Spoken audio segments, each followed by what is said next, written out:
quiero invitarle a que vaya a la epístola del apóstol Santiago. Y allí yo cargo con otra Biblia hoy porque hay unos pasajes en esta versión de la traducción viviente que me ayudan a la explicación de lo que quiero compartirles. En Santiago capítulo 4, allí me llevó el Señor cuando me motivé a compartir esta palabra de hoy.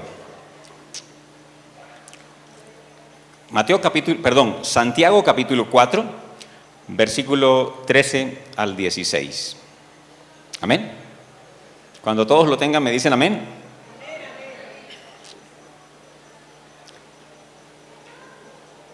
Dice la palabra del Señor, versículo 13. Vamos ahora, los que decís, hoy y mañana iremos a tal ciudad y estaremos allá un año y traficaremos y ganaremos, cuando no sabéis lo que será mañana, porque ¿qué es vuestra vida? Ciertamente es neblina que se esparce por un poco de tiempo y luego se desvanece. En lugar de lo cual deberíais decir, si el Señor quiere, viviremos y haremos esto o aquello.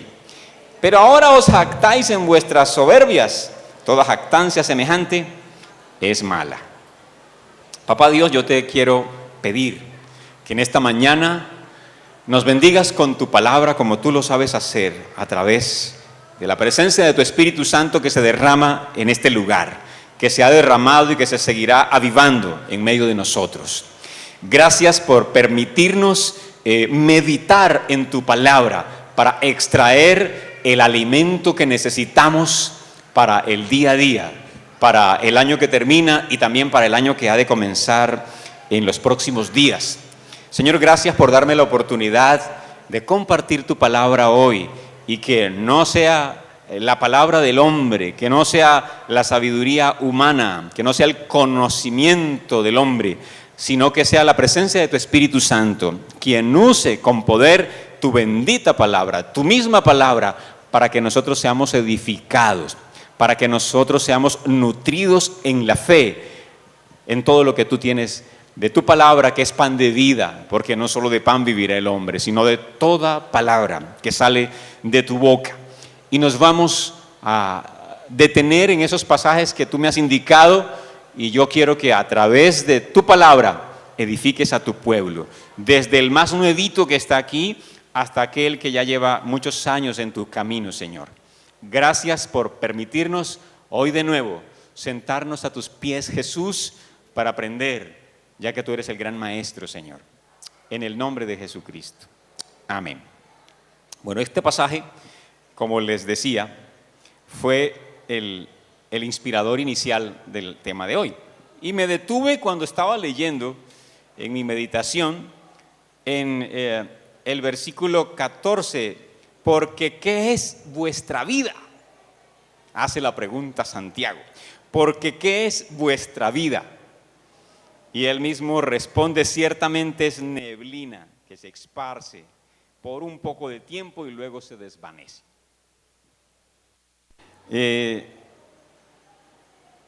Cada vez que uno tiene la oportunidad de estar en un funeral, a ver, ¿quiénes en estos 2 últimos meses han estado en un funeral? Usted, ok. Bueno, yo tuve una experiencia hace un mes larguito, que en menos de 15 días murieron 3 personas muy cercanas. Y esas personas son de total distintas en edad. El uno fue un niño de un pastor amigo que solo cumplió un día de nacido. Y ellos todavía están en el proceso de duelo, superando esa situación. Después de 3 niñas, llegó el niño y solamente vivió unas 24 horas. Fue bastante doloroso para la iglesia, fue difícil, un momento bastante complicado, pero la cabeza de uno comienza a volar y pensar y pensar y pensar. En esos mismos días muere una señora no tan anciana, yo creo que alrededor de, no era anciana, todavía era una mujer valiente y fuerte, tenía unos 60 años, pero el cáncer la consumió de una manera tremenda. Yo venía visitando a su hija y en algún momento la visité también a ella. Tuve la dicha de renovar sus votos en la fe en la clínica y bueno, a las semanitas ella partió. Y un amigo más joven, se fue a un partido de fútbol. Hacía una semana habíamos tocado con él en un ambiente de adoración muy lindo porque a él le gustan los vientos, toca flauta, toca saxofón, quena, le gustan los instrumentos de viento y siempre hemos tenido la experiencia cuando estamos juntos de tocar e improvisar y adorar al Señor. Este hombre me extrañó muchísimo porque a la semana siguiente de haber tenido ese tiempo, y era un hombre también fuerte, vigoroso, es decir, un hombre joven, pero de una manera inesperada se nos fue. Lo último que dicen los testigos después que terminó, después que terminó un partido de fútbol, estaba en los lados de Pance y vio un árbol grandísimo y se asombró del árbol, dice la testigo, y lo miró hacia arriba. ¡Qué árbol tan hermoso! La creación que Dios ha hecho. Era un hermano, ¿no?, en la fe. Y al terminar eso, ¡pum!, se cayó allí, se desplomó y se nos fue para siempre. Hay especulaciones de algunas cosas que quizás habían tramado contra él, pero ahorita no quiero entrar en eso porque no se trata de eso. Pero miren, 3 en menos de 15 días en distintas edades. Definitivamente, cuando pasamos por momentos donde alguien está atravesando por un luto o nosotros mismos lo estemos atravesando, cobra valor eso que nos dice aquí Santiago. Porque ¿qué es vuestra vida sino neblina que se esparce por un poco de tiempo y luego se desvanece? Lo que quiero compartir hoy con los otros pasajes que voy a leer es las lecciones de la brevedad de la vida.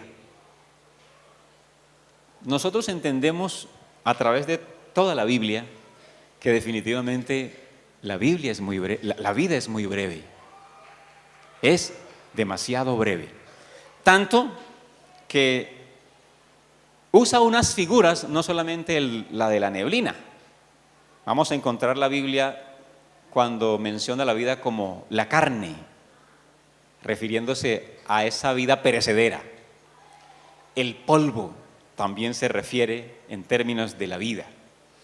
Flor que está en un momento hermosa y en cualquier momento se marchita. La hierba también es otra figura que usa la Biblia.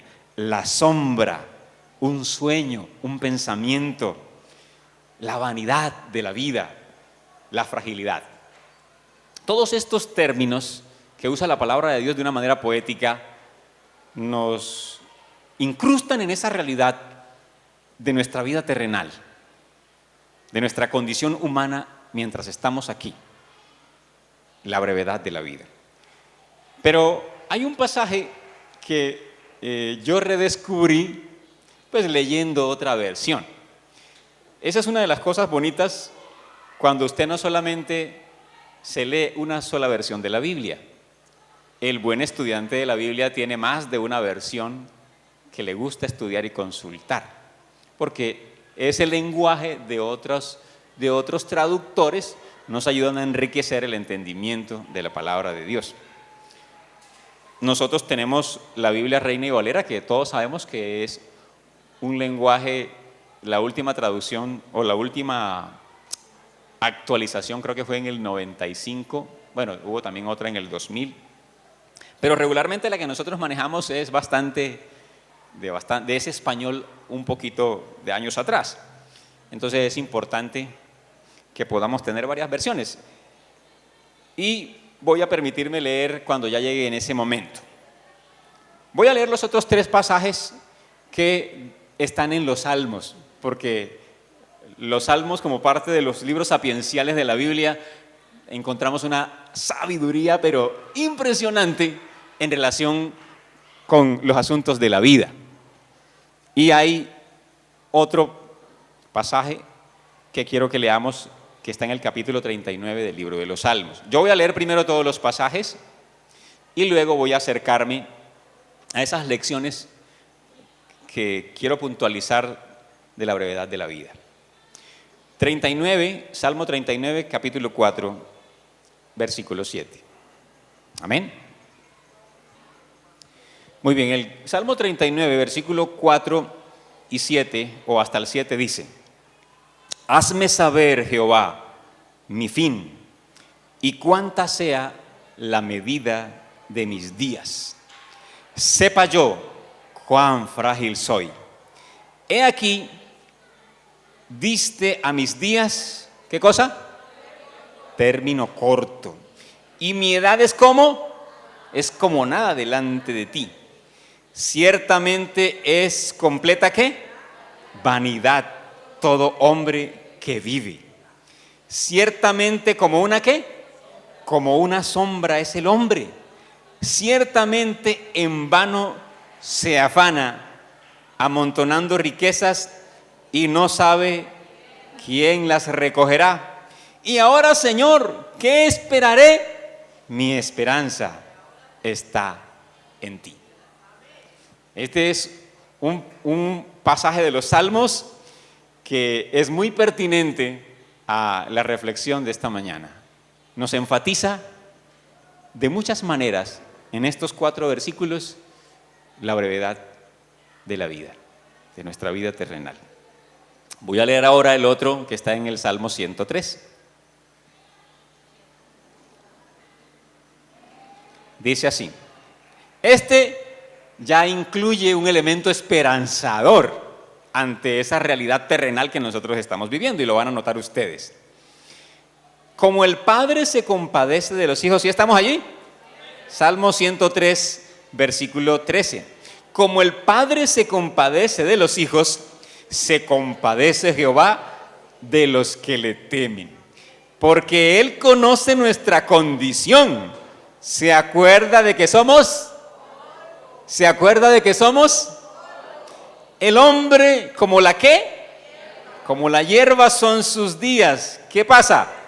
Florece como la flor del campo, que pasó el viento por ella y su lugar no la conocerá más.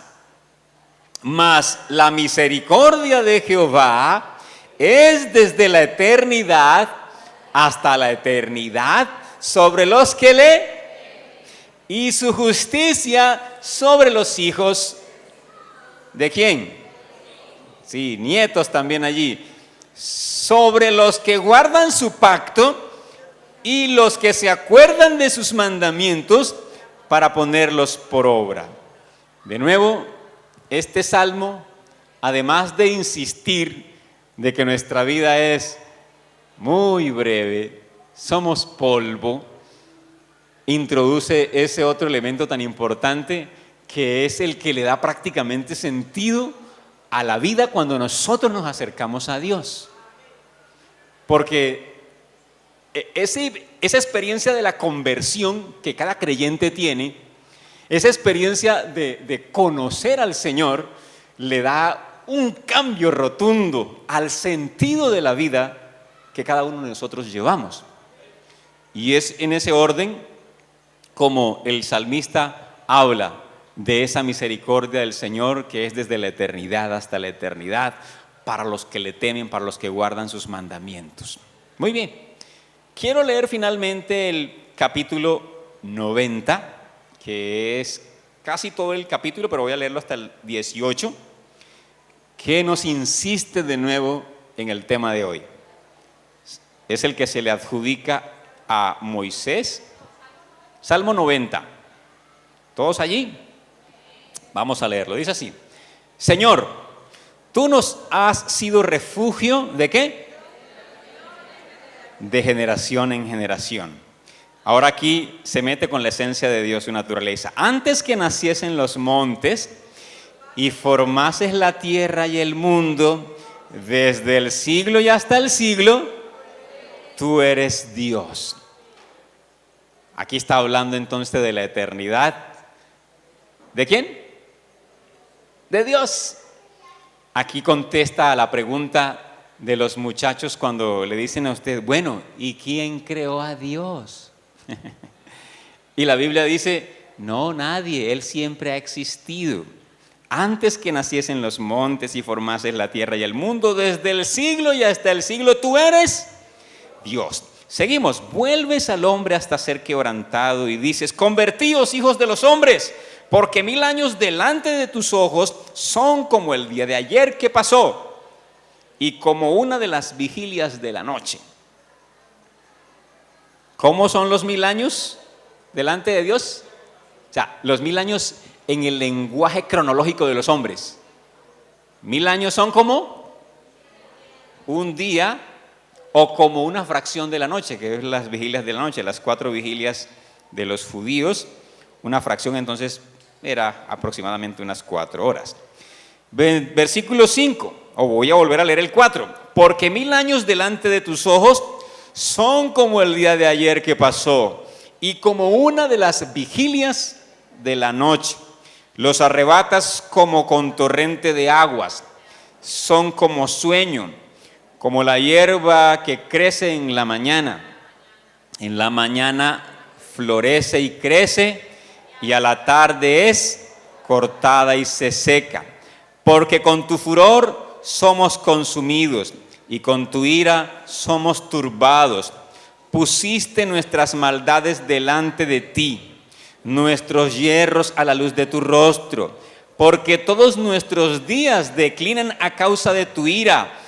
Acabamos nuestros años como los días de nuestra edad son 70 años, y si en los más robustos son 80 años. Con todo su fortaleza es molestia y trabajo, porque pronto pasan y volamos. ¿Quién conoce el poder de tu ira y tu indignación según que debe ser temido? Enséñanos de tal modo a contar nuestros días que traigamos al corazón sabiduría. Hasta el 12, hasta allí vamos a dejarlo. Enséñanos de tal modo a contar nuestros días que traigamos al corazón sabiduría.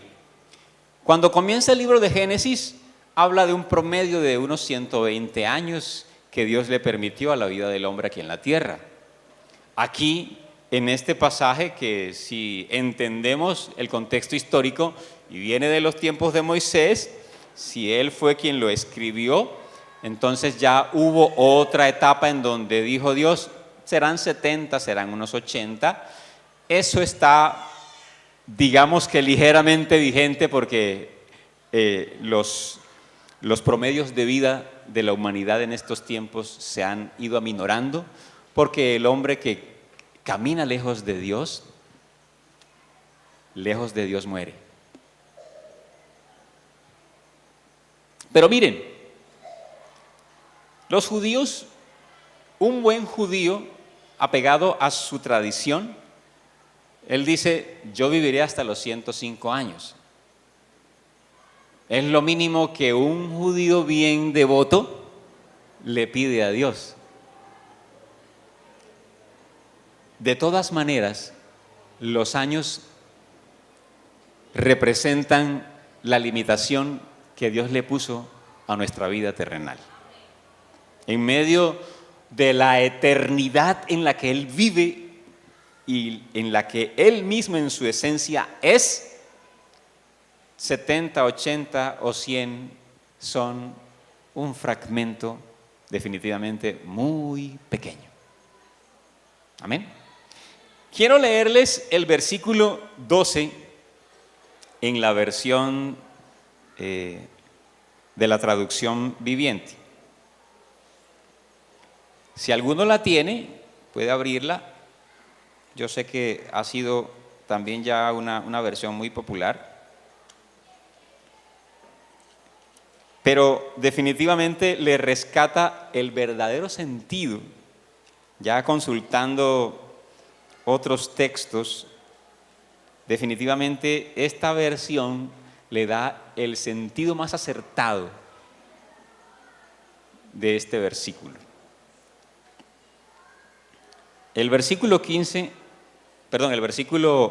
11 dice así: ¿quién puede comprender el poder de tu enojo? Tu ira es tan imponente como el temor que mereces. Versículo 12.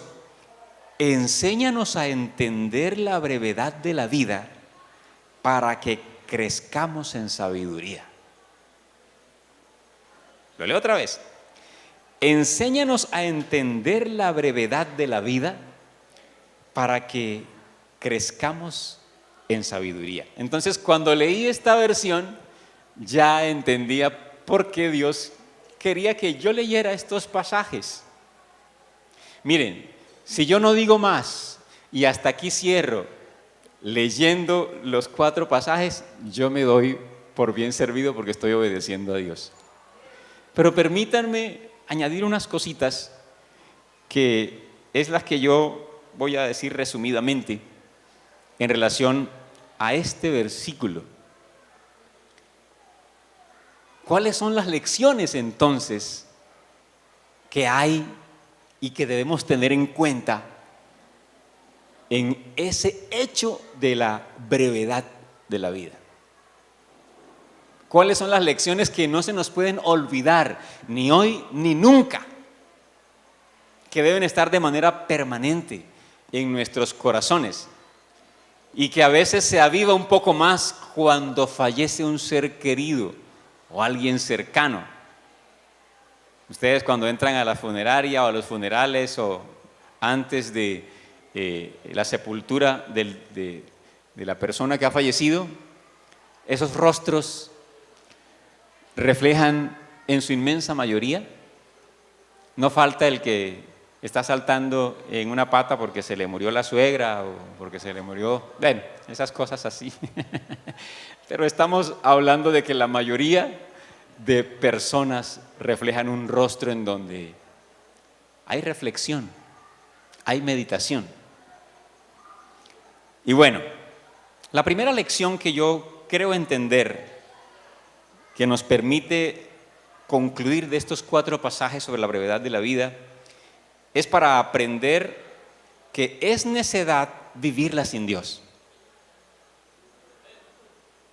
Como es tan breve ante la majestad de su eternidad, de su existencia real sobre el universo, sobre la tierra, sobre nuestro diario vivir.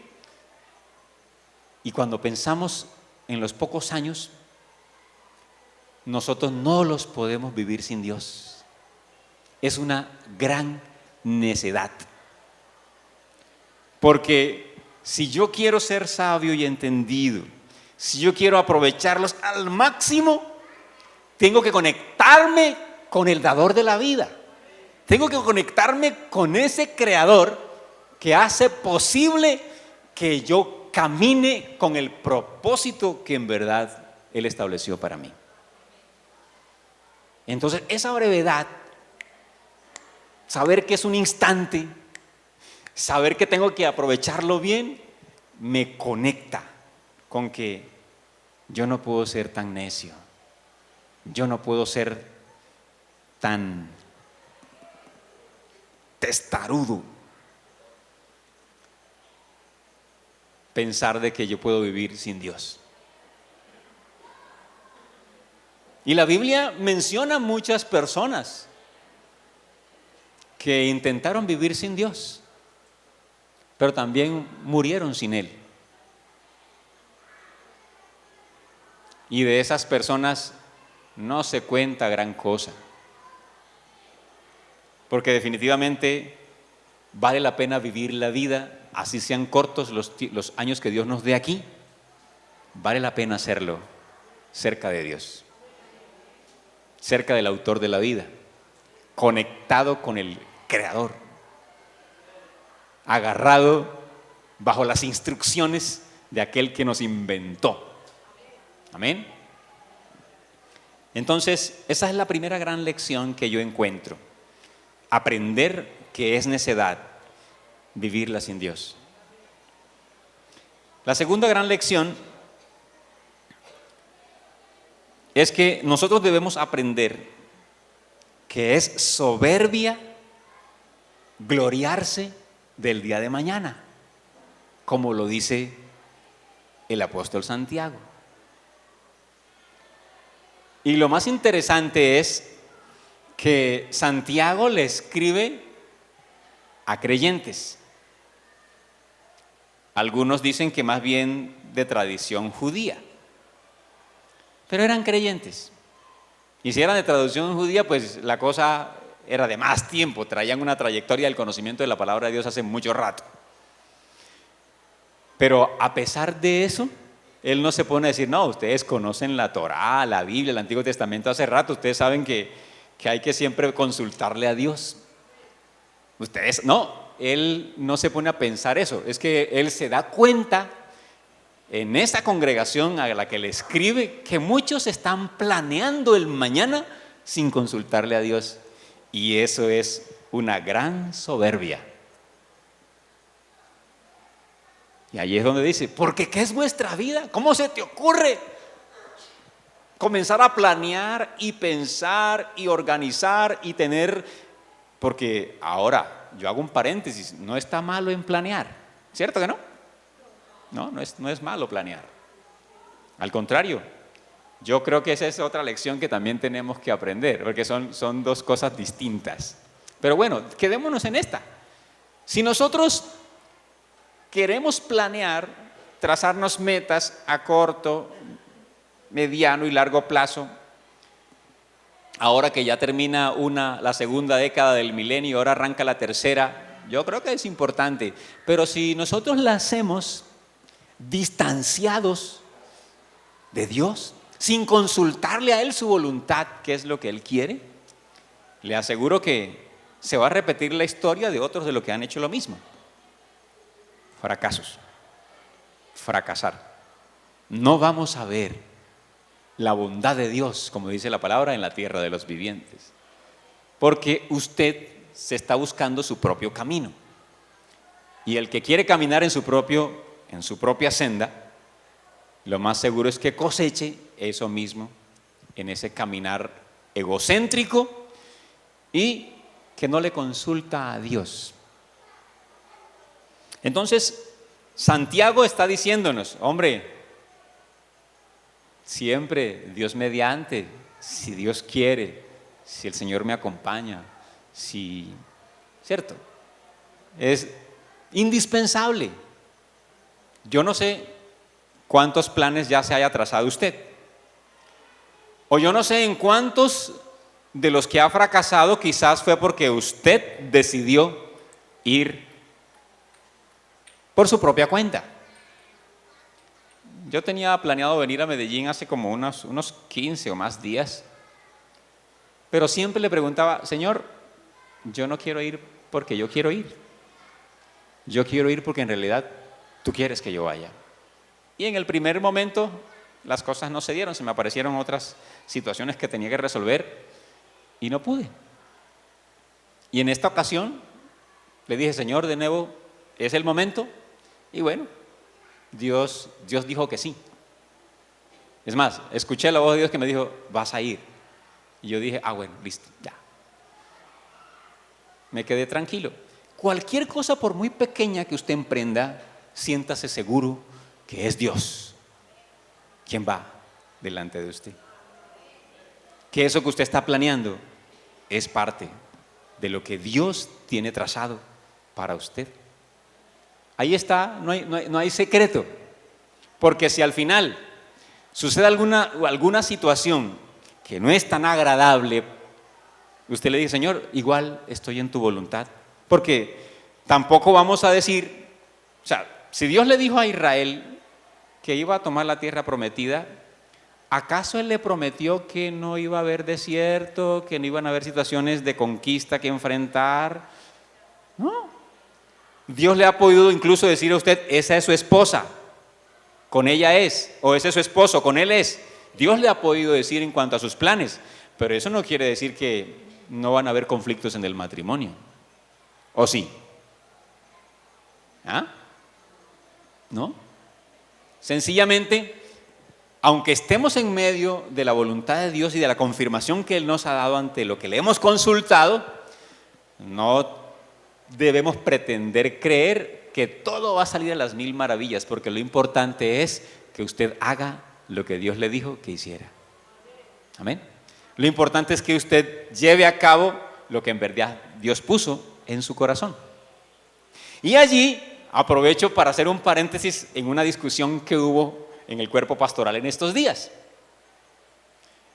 Nosotros sabemos que la iglesia ha pasado por muchas etapas en donde hay unos sobreénfasis en los púlpitos, en las iglesias, en la formación de la gente. Hay momentos en los que la iglesia ha pasado por los sobreénfasis que lo último y lo mejor tiene que ser en la alabanza. Entonces, toda una gran orquesta se monta y todo el protocolo para que hayan todos los instrumentos, y eso está bien, pero a veces coge tanta fuerza que se descuida también lo otro. A veces hubo momentos en donde todo era liberación y que hay que reprender al diablo, y eso veían al diablo por todas partes, y bueno, y a veces la gente se traumatizaba o la gente creía que todo se solucionaba liberándose y sometiéndose a una liberación, ahí se solucionaban todos los problemas. O también viene el momento de la teología de la prosperidad. Si usted es pobre, está en pecado, arrepiéntase. Entonces, el énfasis de la prosperidad. Y ese precisamente fue el punto de discusión en estos días. Hasta que un amigo sabio y entendido mandó un escrito que yo aplaudí y reconocí como una cosa muy, muy acertada con la palabra de Dios. Él decía, ojo, pastores, Dios no nos ha llamado a tener éxito en el sentido administrativo y comercial que nos hablan a nosotros. Dios nos ha llamado es a ser fieles.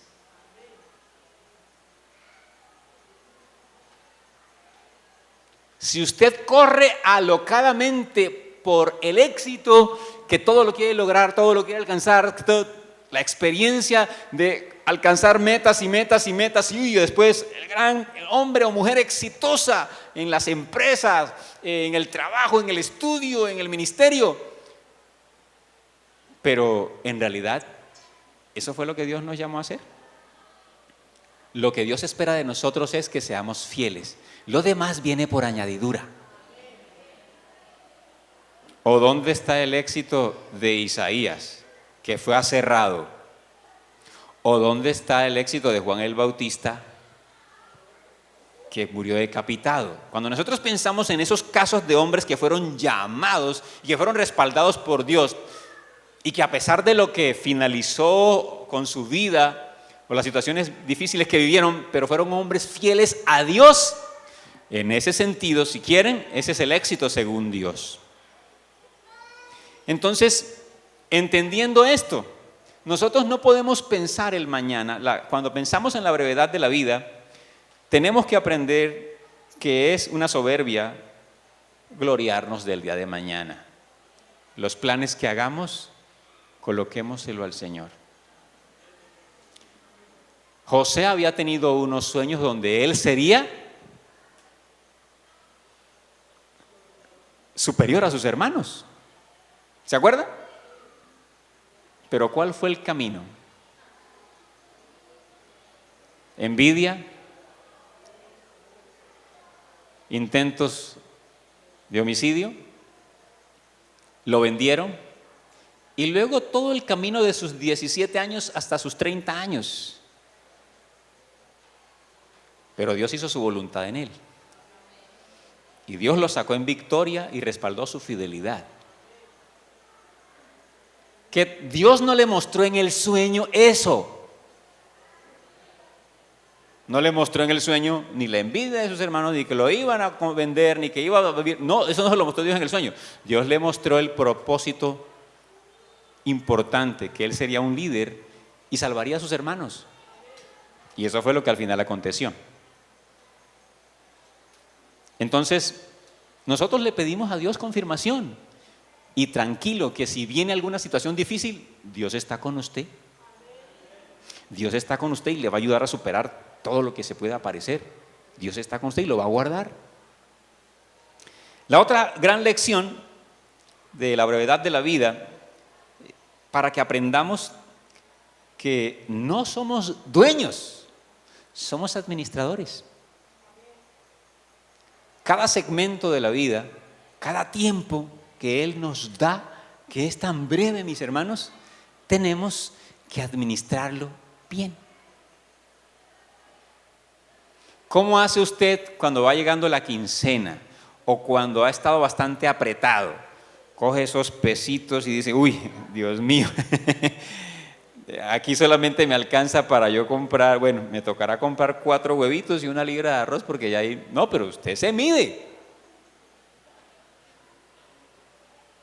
La Biblia dice un versículo que cuando aumentan los bienes, aumentan los que los consumen.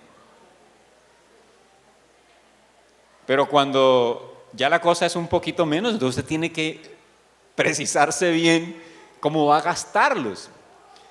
La vida es así. Tenemos que manejar el tiempo de tal manera, y ahí entonces el contraste de lo que dije anteriormente. Como la vida es tan breve, no me puedo gloriar del día de mañana, pero por otro lado, tampoco puedo dejar que pase el tiempo como si yo fuera eterno. Que no pase nada. Yo tengo que aprender a administrar el tiempo, que es vida. ¿Cuántos saben que el tiempo es vida? Claro. Cada segmento de tiempo, cada fracción de segundos, de minutos, es vida.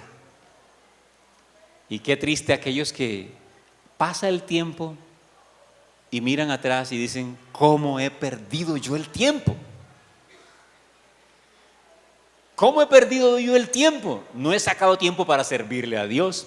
No he sacado tiempo para terminar una carrera o para terminar mi primaria o mi secundaria. No he sacado tiempo para. Entonces usted dice, no, es que la próxima década, definitivamente, Señor, si tú me das vida, yo tengo que aprovechar mejor el tiempo. Yo no puedo ser esa persona que el viento la lleva y el viento la trae. Que es una persona con cabeza fría para decir, yo quiero lograr esto el próximo año. Claro. La brevedad de la vida nos enseña que es de sabios administrarlo bien, porque no soy dueño.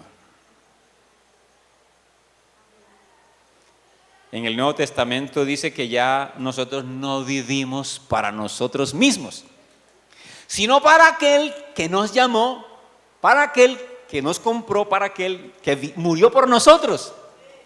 Entonces, en ese sentido, su vida no le pertenece a usted, se la dio Dios para que la administremos bien, y más en Cristo Jesús. Por eso le ha dado dones, talentos, capacidades, aquello que usted tiene y otro no tiene, pero se lo dio a usted, y usted debe sacarle el provecho máximo para servir a otros y para servirle a Dios. Ese tiempo es precioso y nosotros debemos administrarlo sabiamente.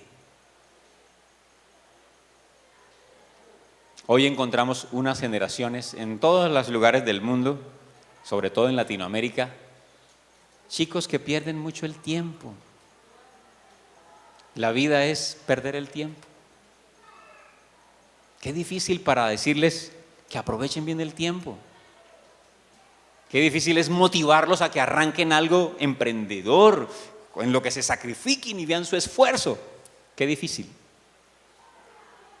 A ese grupo de personas que regularmente administran mal el tiempo, le caería bien ver la película El precio del mañana o volverla a ver.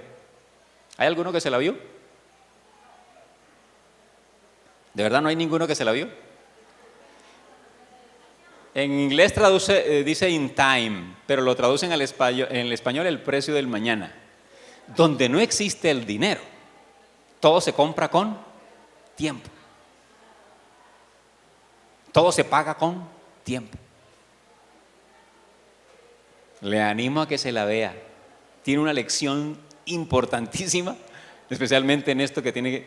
Hay una escena en donde se le está acabando el tiempo a la mamá del protagonista y a él, el protagonista, alguien por gracia le regaló 100 años en su reloj. Entonces, él le dice, mamá, necesito que nos veamos porque te voy a transferir. Y resulta que alguien ha tramado algo y cuando ella va a tomar la buseta, no alcanza a llegar. Entonces él comienza a correr y ella comienza a correr para que él le pueda transferir el tiempo y vivir. Y cuando llega, cae muerta a los pies del protagonista, la mamá. No le alcanzaron los segundos para que su hijo le transfiriera un poquito de más tiempo. Amados, tenemos que aprender a administrar bien el tiempo. Eso implica que seguramente va a haber menos ocio, menos televisión, menos estos aparaticos, menos entretenimiento, menos de muchas de esas cosas que nos roban más. Y seguramente nuestra calidad de vida en Dios va a mejorar. Y usted se va a conectar entonces con esa gran lección que dice aquí: enséñanos a entender la brevedad de la vida para que crezcamos en sabiduría.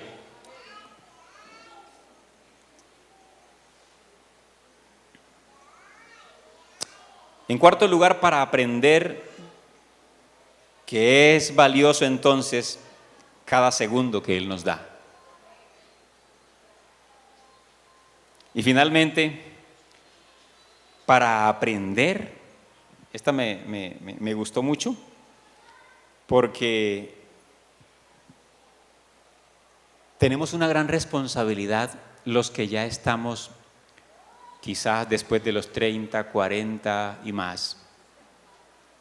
Y nos corresponde no solamente preocuparnos por nosotros, sino por las nuevas generaciones. Entonces, la última lección de esto que estoy compartiendo es para aprender a empoderar cada generación. El salmista en el 90 dice: Señor, de generación en generación estamos viendo tu gloria, tu poder. En esta versión dice: Señor, a lo largo de todas las generaciones tú has sido nuestro hogar. Una de las cosas en las que yo he hallado delicia, les cuento algo personal. Yo comencé siendo maestro y docente con personas adultas, 30, 40 y más años. A un lapso de tiempo, Dios me llevó a un colegio a enseñarle a adolescentes. Un tiempito posterior me llevó a enseñar a niños de primaria. Y luego, como una cosa un poquito extraña, porque yo lo noté ya fue después, Dios me llevó a enseñarle a preescolares. Entonces yo venía adultos, muy adultos, jóvenes, adolescentes, niños y preescolares. Y saben una cosa tan fantástica que a mí me ha pasado, de la cual le doy gracias a Dios, que yo me la gozo cuando yo tengo una escuela de música de hace 6 años y una de las clases que a mí más me gusta es enseñar a los preescolares. Y les enseño cosas básicas, cosas sencillas, rondas. En esa experiencia me salieron muchas canciones que antes no había compuesto en relación con la dinámica de la enseñanza musical con los preescolares. Hay un libro que debo terminar de escribir, que esa es una de las metas personales para el próximo año.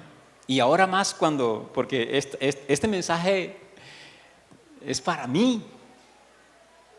Yo los recibí de Dios para mí. Por eso se los comparto también a ustedes. Un libro que yo comencé a escribir hace ya varios años, lo dejé como el 70% y no lo terminé. Y Dios me ha inquietado y creo que el próximo año lo voy a terminar. Y especialmente por esta parte, encontrarme con las nuevas generaciones. El libro se llama Ahora que somos novios. Es una temática que yo desarrollé recién cuando me estaba graduando en el programa teológico y quedó allí. Pero ahora me motiva a pensar que debo encontrarme con las nuevas generaciones para enseñarle muchas de esas cosas que quizás ya no se les enseña, que quizás ya muy difícil lo van a escuchar. Y precisamente como yo soy de esa generación anterior, yo quiero compartir esas buenas cosas que son como un legado para entregárselos a ellos. La brevedad de la vida definitivamente nos enseña que debemos empoderar cada generación, porque en ellas Dios va a ir cumpliendo cada propósito como un eslabón hasta culminar el fin de los tiempos, como ha pasado con todo ese proceso de la historia del cristianismo y también de otras culturas. Usted y yo somos llamados a empoderar a la siguiente generación. Ellas no pueden quedar desprovistas de las herramientas, de las instrucciones, de los valores que influyamos, que les ministremos. No pueden quedar. De hecho, en estos días había por ahí unos videos de por qué la gran mayoría de universitarios son izquierdosos. ¿Eso es cierto por aquí? ¿Eso está pasando? Es parte de las características sociopolíticas de estas últimas generaciones. Y vamos a encontrar muchas razones, que no es el punto ahora, pero yo creo que parte de ello tenemos la culpa nosotros. Y no estoy queriendo decir que ser izquierdista es pecado, sino que cuando se asumen aquellas cosas que no son contrarias a los valores bíblicos desde el izquierdismo, uno dice, hemos perdido a muchos. Hemos perdido a muchos. Pero eso tiene que ver con la responsabilidad que la generación actual transmita a aquella que ahora va a seguir. Y en ese sí tenemos un compromiso nosotros bastante grande. Y eso sale de aquí. Enséñanos a entender la brevedad de la vida para que crezcamos en sabiduría. Esa generación que se está levantando requiere de que no perdamos el enlace, el contacto con ellos para continuar el legado que Dios mismo ha puesto en nosotros, en la iglesia, en los creyentes. Amén. Mis amados hermanos, el discurso se me acabó. Y yo quiero que usted de todo corazón atesore aquello que Dios le ha hablado hoy, sea a través de la lectura directa de su palabra o sea de algunas cosas que Dios haya puesto en mis labios para compartirles hoy. Les invito a que estemos en pie y le demos gracias a Dios.